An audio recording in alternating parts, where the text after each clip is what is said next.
Xayrli kech, assalomu alaykum hammaga. Qaranglar, mashalloh. Odam kamligini qaranglar. Ta'mirlash ishlari bo'lyapti. Xudo xolasa erta o'tib indinga tugatamiz deyishdi. Mana. Xo'p, bugundan boshlab Makka yopildi. Makkaga kirishda ozgina muammolar bo'lyapti, postlarda tekshirishyapti. Bugundan уже odamlar kamayadi.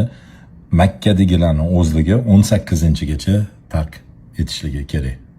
Turist viza, umra viza, hamma Makkani tark etishligi shart. 18-sanagacha.